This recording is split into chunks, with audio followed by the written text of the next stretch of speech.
আচ্ছা, তো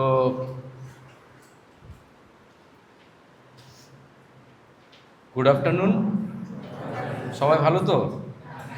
আচ্ছা, তোমরা তো দেখতেই পাচ্ছ যে তোমাদের এখন এক্সাম চলছিল, তাই তো? আচ্ছা, তোমরা দেখতে পাচ্ছ তোমার পাশে আহ, আহ, দাঁড়িয়ে আছে যে ওর নাম শিবাজি। আর নমস্কার। হ্যাঁ, আর শিবাজির ওয়াইফও অর্ধাঙ্গিনী, মানে আজও অর্ধাঙ্গিনী আর কি। তো এবার একটা সিনেমা বেরিয়েছে না, হ্যাঁ স্যার। এটা প্রমোট হয়ে যাচ্ছে আর কি সিনেমাটা। যা হোক, যেটা বলছিলাম সেটা হচ্ছে যে একটা মানুষের জীবনে ঝড় ঝাপটা, চ্যালেঞ্জিং, এবং কিভাবে সমাজে টিকে থেকে সরকারি চাকরি পাওয়া যায়, শিবাজি তার একটা জীবন্ত উদাহরণ। কারণ ও খুব কাছের স্টুডেন্ট আমার, এখন চাকরি করে, আর ওর ডিটেলস ও বলবে। ওর হাতে আইফোন দেখে আমার নিজেরও খুব ভাল লাগলো যে ও আইফোন ইউজ করছে। ও একটা বাড়ি, খুব সুন্দর একটা বাড়ি, মানে ছবি দেখালো ওর বাড়িটা করছে এখানে। তো এসব দেখে ভালো লাগে যে আমার কোনো স্টুডেন্ট বা এভাবে তার বড় কিছু করছে। আমি শিবাজির থেকে, শিবাজির যাত্রাপথের কিছু কথা শুনবো। আর পাশে শিবাজির ওয়াইফ রয়েছে, ও শুনবে। ঠিক আছে, চলো দিয়ে দিচ্ছি ওর কাছে। তোমরা হ্যাপি তো নাকি ওর সাথে? তো একটু হ্যান্ড ক্লাব দাও তোমরা। মুখের কাছে নেই, এটা কেমন হয়? মুখের কাছে নেই। ধন্যবাদ স্যারকে। আমার নাম শিবাজি দত্ত, আমার শ্যামনগরে বাড়ি। আমি এখন ইন্ডিয়ান রেলওয়েতে সিনিয়র অ্যাসিস্ট্যান্ট লোকো পাইলট হিসেবে কাজ করছি। আমার পোস্টিং সাঁতরাগাছি, খড়গপুর ডিভিশন। তো স্যারের কাছে যখন ভর্তি হই তখন 2017 সাল হবে, আর আমি জয়েন করেছিলাম 2019 সালে। তো যখন শুরু করি এখানে এখানে তোমরা সবাই যারা আছো সবাই স্ট্রাগল করছো, এই বিষয়ে কোনো দ্বিমত নেই। সবাই স্ট্রাগল করছি, সবাই চাকরি পেতেই এসেছি। আমি যখন প্রথম শুরু করেছিলাম, সত্যি কথা বলতে আমি কোনো দিক ছিল না। হ্যাঁ, সবাই প্রিপারেশন করছে, কাউকে দেখে আমার ইচ্ছে হয়েছিল সরকারি চাকরির প্রিপারেশন করব, যেটা হয়তো তোমাদের মধ্যেও কারোর হয়েছে, অনেকেরই হয়তো হয়েছে। কিন্তু যখন আমি এই ইনস্টিটিউশনে আসলাম তখন as a guide, as a mentor স্যারকে পেয়েছিলাম। এবং যখন শুরু করেছিলাম তখন তো সব মনে হতো হ্যাঁ এই আইপিএস আইএসও হয়ে যাবে। কিন্তু যখন শুরু করে জানতে পারলাম বা এই পড়াশোনা শুরু করলাম, তখন বুঝতে পারলাম না, এ অনেক অনেক যাওয়ার বাকি আছে, কিছুই জানি না। আজকের দিনে দাঁড়িয়ে চাকরি পাওয়ার পরেও মনে হয় যে এ এত ভাস্ট, এ 10% আমি জানি না। কিন্তু যখন এখানে ভর্তি হলাম, স্যারের কাছে গাইডেন্স আস্তে আস্তে পেলাম, সঠিক পথ জানতে পারলাম। সবথেকে বড় ইম্পর্ট্যান্ট এখনকার সময় দাঁড়িয়ে সঠিক পথ এবং সঠিক গাইডেন্স পাওয়া। কেননা তুমি যে পড়াশোনা করছো, যে মেটেরিয়ালস পাচ্ছ, তোমার পাশের ছেলে মেয়েরও সেটাই পাচ্ছে। তুমি হয়তো 5 ঘন্টা পড়ছো, সে হয়তো 6 ঘন্টা পড়ছে, অন্যজন কেউ 4 ঘন্টা পড়ছে। কিন্তু তোমার যে এনার্জি বা পড়ার সময়টা, সেটা সঠিক পথে চ্যানেলাইজ করার যে সিস্টেম বা যে পাথওয়ে, সেটা দেখানোর জন্য একজন গাইডেন্স বা একজন গাইডের অবশ্যই দরকার। আর আমার মনে হয় অন্তত পশ্চিমবঙ্গে রেলের ইতিহাসের জন্য বা রেলের চাকরির জন্য তপোবন বা স্যারের বাইরে এই মুহূর্তে কোনো বিকল্প নেই, আগেও ছিল না। আমি আমার ওয়াইফকে আস্তে আস্তে বলছিলাম, আমি যখন ওই বাড়িতে পড়তাম, স্যার পুরোনো বাড়িতে এখন পড়াতেন, এটা তো নতুন হয়েছে, এখনো চলছে ওখানে এখন হয়তো ওখানে স্যার চলছে। এখনো। আমার ওয়াইফ দেখে বলছেন এত ছেলে মেয়ে এখানে পড়ে। তা আমি ওকে একটা কথা বললাম, তুমি সেই আমাদের একটা ইয়াং জেনারেশনের কথা আছে না, হালকায় নিও না। আমি ওকে বললাম তুমি স্যারকে হালকায় নিও না, অ্যাটলিস্ট পশ্চিমবঙ্গে বা অন্তত পশ্চিমবঙ্গে যত লোকো পাইলট বা অ্যাসিস্ট্যান্ট লোকো পাইলট চাকরি করে তার 60% এখান থেকে বেরোয় অ্যাটলিস্ট। তাই সবাইকেই বলবো যে লেগে থাকো, গালাগাল অনেক শুনবে, অনেকে তানা মারবে, অনেক অনেক কিছু বলবে। এবার তো কিন্তু চাকরির কথা কিছু বল। চাকরির কথা, তোর বন্দে ভারতের ব্যাপার কি করেছিস সেগুলো বল একটু। বন্দে ভারতের ব্যাপার বলতে স্যার আমি যখন বন্দে ভারত ইনগ্রেশন হয়, ওদের রাঁচি হাওড়া বন্দে ভারত ইনগ্রেশন হয়েছিল, সেই ইনগ্রেশনে আমি as a assistant loco pilot কাজ করেছিলাম।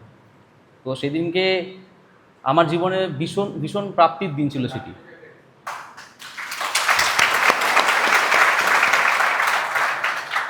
ভীষণ প্রাপ্তি এই কারণেই ছিল যে আমি যে ফ্যামিলি থেকে বিলং করি, আমার আশেপাশে কেউ সেরকম চাকরি বা কি সেগুলো কেউই জানতো না, আমিও জানতাম না। কিন্তু যখন ওইখানে দাঁড়াই বা ওই ট্রেনটা যখন 130 স্পিডে চলে এবং as a assistant loco pilot আমি কাজ করি, সেদিনকে আমার পিছনে ইউনিয়ন মিনিস্টার, রেলওয়ে মিনিস্টার এসেছিলেন, অশ্বিনী বৈষ্ণব স্যার এসেছিলেন।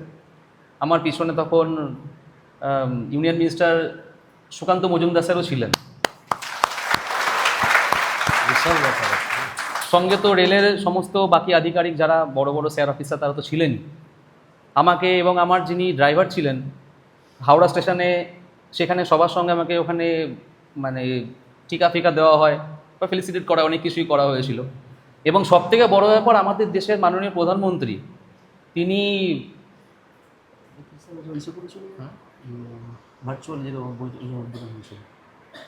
ভার্চুয়ালি যে সেই দিনকে একসাথে অনেকগুলো ট্রেন উদ্বোধন করেছিলেন। মানে আমার জীবনের সবথেকে বড় পাওয়া যে আমি as assistant loco pilot signal exchange প্রধানমন্ত্রীর সঙ্গে আমি করেছি, মাননীয় প্রধানমন্ত্রীর সাথে করেছিলাম। বাহ বাহ।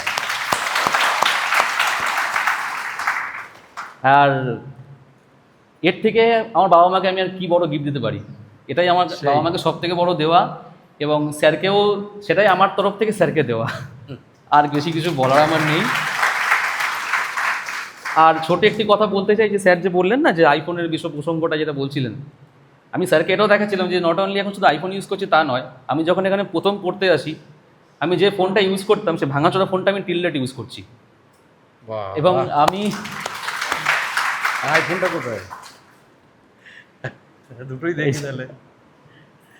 সেটাই সবার কাছে বলা যে লেগে থাকো, সবাই তাকিয়ে এগিয়ে চলো, সাকসেস তোমরাও পাবে, হয়তো একটু দেরি হবে বা কারোর একটু আগে কারোর একটু পরে, কিন্তু লেগে থাকলে সাকসেস আসবেই। আমি এটুকুই বলতে চাই, আর কিছুই নয়।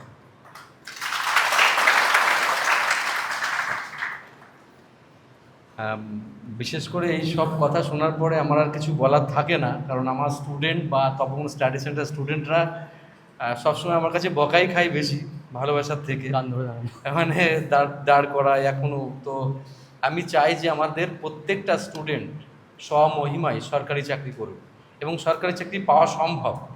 এবং বাংলা ভাষায় যারা রেলে চাকরি করে কথা বলে তার একটা বড় অংশ তপন স্টাডি সেন্টারে থেকে পাওয়া। তো এর থেকে বড় পাওনা আর কি হতে পারে?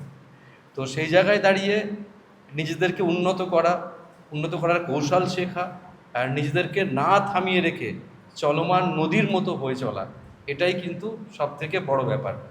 আর থামলেই সব শেষ, তাই তো নাকি? একদম। থামলেই সব শেষ, চলতে হবে।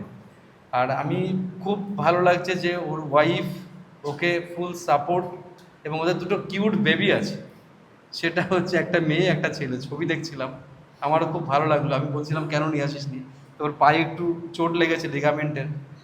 তো যাই হোক, এভাবেই এগিয়ে চলুক শিবাজি এবং ওর পরিবার, এবং ওর সাকসেসে ওর এলাকাতে অনেকেই কিন্তু উদ্ভূত যে না, এভাবেও ফিরে আসা যায়, এভাবেও চাকরি পাওয়া যায়। আজকে যে কথাগুলো যত সহজে বলল, সেই কথাগুলো তত সহজ ছিল না। ও যেখান থেকে বিলংস করেছে, যে পরিবেশ থেকে উঠে এসেছে, যে পরিবেশ থেকে উঠেছে সেখানে কেউ চাকরি করেই না। ঠিক আছে, তারা শুধু ট্রেনে চাপে, কিন্তু ট্রেনের চাকরি কিভাবে হয় তারা জানেই না অনেকে, তাই তো নাকি? একদম। তো ও আমায় বলছিল এই কথাগুলো, তো শুনে আমারও প্রাউড লাগছে যে তোমরাও ইন ফিউচারে এক একজন সেই স্বপ্ন পূরণের যাত্রী হিসেবে সেই প্রতিষ্ঠা পাবে এবং এগিয়ে চলবে। এবং প্রতি মুহূর্ত আমাদের নিজেদেরকে কোনো কম্প্রোমাইজ ছাড়াই নিজেদেরকে উন্নত করার কথা আমাদেরকে নিয়ে এগোতে হবে, এছাড়া বিকল্প রাস্তায় নেই, তাই তো নাকি? আমরা পারবো তো সবাই? বেস্ট অফ লাক সবাইকে। আপনার সেই বিখ্যাত ডায়লগটা দিয়েছেন, কান কাটতে হবে। তুই বল, আর সব মনে থাকে নাকি? সব মনে থাকে আচ্ছা, না? একটি মজার কথা, স্যারের একটি বিখ্যাত ডায়লগ যখন আমরা পড়তাম স্যার দিতেন, যে চাকরি পেতে গেলে সবার আগে কি করতে হবে, পড়াশোনা করতে হবে, সবাই জানি, কিন্তু তার আগেও সবার আগে জিনিসটা করতে হবে, কানটাকে কেটে ফেলতে হবে। যত বেশি কান কাটা হবে তত তাড়াতাড়ি সাকসেসের দিকে এগিয়ে যাবে। কেন, যত বেশি কান থাকবে, এটা শুনবে ওটা শুনবে, আরও বেশি ডাইভার্ট হয়ে যাবে।